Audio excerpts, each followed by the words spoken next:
The title of this video is How Rich People Steal. But here's the twist nobody tells you. Most of what feels like stealing is 100% legal. I remember the first time that really sank in for me.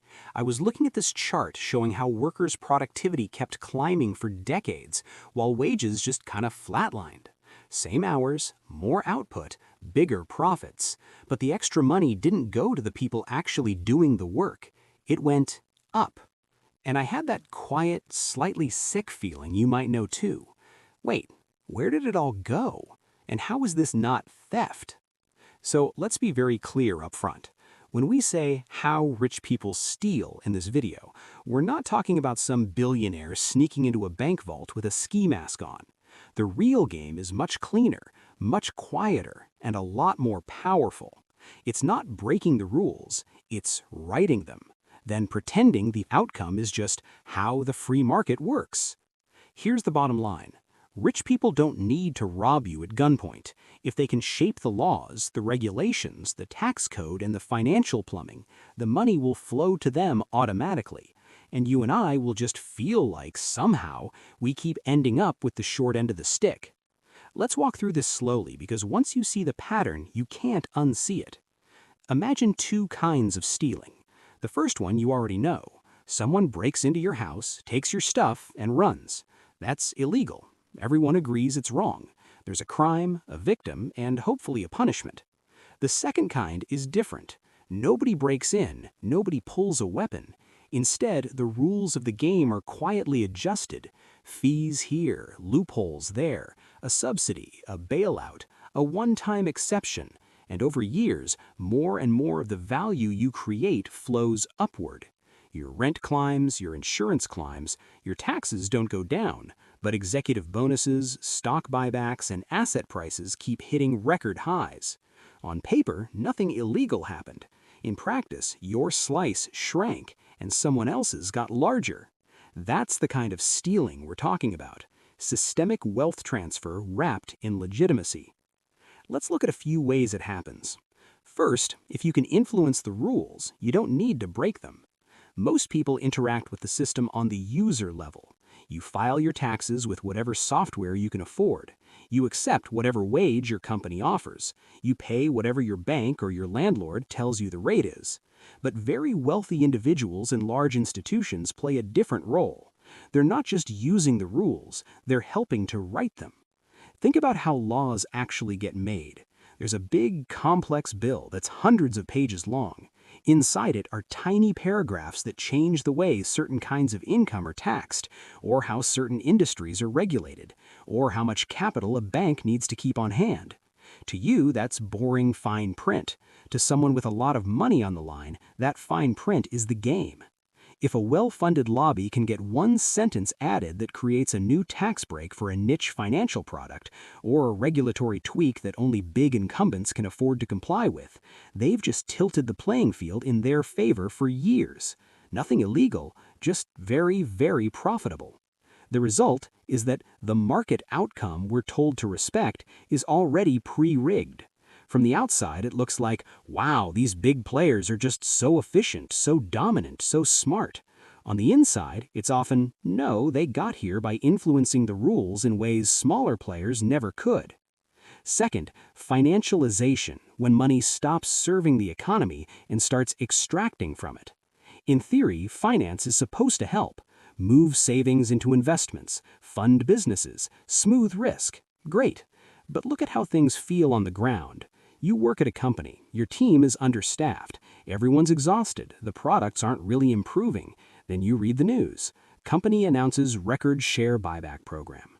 Translation, instead of raising wages, investing in better systems, or lowering prices, the company is taking profits and using them to boost the stock price, which overwhelmingly benefits large shareholders and executives with stock options.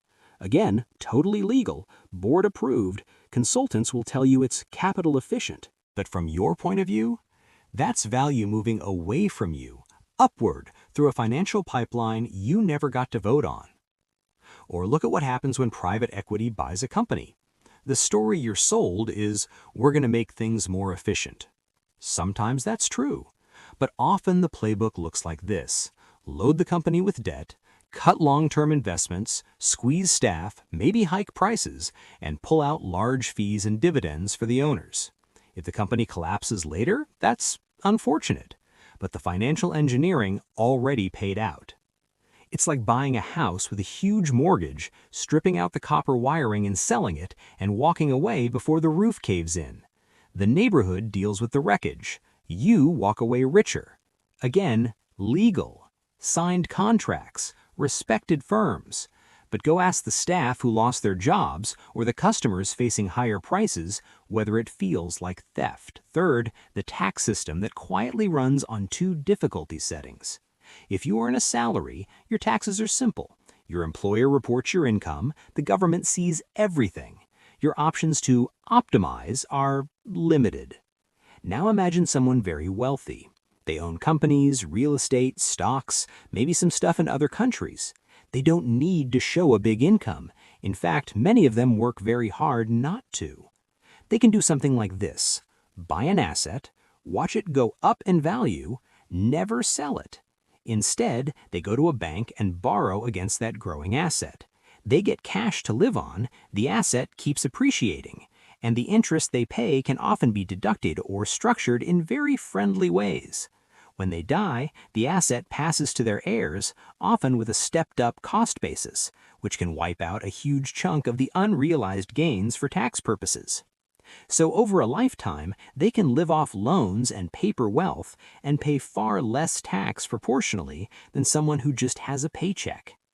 Once again, fully legal, well-advised, smart tax planning. But to the rest of society, the effect is simple. Revenue that should have been collected from those best able to pay isn't. So the gap gets filled by higher consumption taxes, stealth cuts to public services, and more pressure on the people whose income is easy to see and impossible to reclassify. If you've ever stared at your pay stub and wondered why your effective rate feels heavy while reading about billionaires paying single-digit rates or nothing at all, you're not imagining the mismatch. The system is not broken. This is the system. Fourth, privatizing gains and socializing losses. When things go well, profits are private. When things go badly at scale, the public often steps in. Think about financial crises, corporate bailouts, or industries that get rescued because they're too big to fail. For years, executives and shareholders enjoy the upside, dividends, bonuses, rising share prices. When the risk finally catches up, suddenly it becomes a systemic issue, and you, as a taxpayer, are told, "We have to step in. If we don't, everything collapses." In the short term, that might even be true. Letting everything burn down would hurt ordinary people the most. So the public steps in, bridges the losses, backstops the system. But notice what doesn't happen. We rarely claw back the gains from the people who took the wild risks when times were good. We rarely put tight, permanent conditions in place to prevent the same behavior next time. So structurally, the message is clear. If you're big enough, your downside is capped by the public. Your upside? That's yours to keep. You don't need a conspiracy theory to understand why that encourages reckless behavior. You just need to understand incentives. So let's zoom out. From your vantage point, it just feels like life is getting more expensive and more fragile. You're working harder, but housing, healthcare, education, retirement, everything feels like it's drifting just out of reach. From the vantage point of someone at the top, the story is different. They see a world of complex financial instruments, tax efficiency, regulatory optimization, shareholder value, public-private partnerships. Same reality, completely different language, completely different experience. Here's the part that matters. If you only judge the system by whether individual acts are legal, you will miss 90% of the real theft. Not criminal theft, but structural extraction. Wealth moving upward because the rules quietly say it should. So what do you do with that? Because the point of this isn't to leave you angry and powerless. The point is to help you see clearly enough that you don't get fooled by narratives designed to keep you calm, obedient, and confused. When you hear "the market has spoken," ask, who designed the market? Who wrote the rules? Whose lobbyists were in the room? When you see record profits and record buybacks while your wages stagnate, ask, is this company in the business of serving customers or extracting financial returns? When a politician promises a tax cut, ask, for whom? On which kind of income? Who makes that up later, and how? When a crisis hits and suddenly there's unlimited money to bail out certain institutions, ask, why was there never room in the budget for the things that would have made ordinary lives less fragile in the first place? You don't have to become an expert in law, finance, or policy, but you do need this mental shift. Stop thinking of the economy as a neutral weather system. Start seeing it as a set of rules and stories written by people with incentives. Because once you see that, the phrase, how rich people steal, stops being just a slogan. You realize the more accurate question is, how do systems move wealth upward while keeping everyone convinced it's fair, inevitable, or too complicated to question? And once you're asking that, you're much harder to fool. If this sharpened how you think, not what you think, this channel is for you. We focus on understanding reality, not selling excitement. Peace be with you.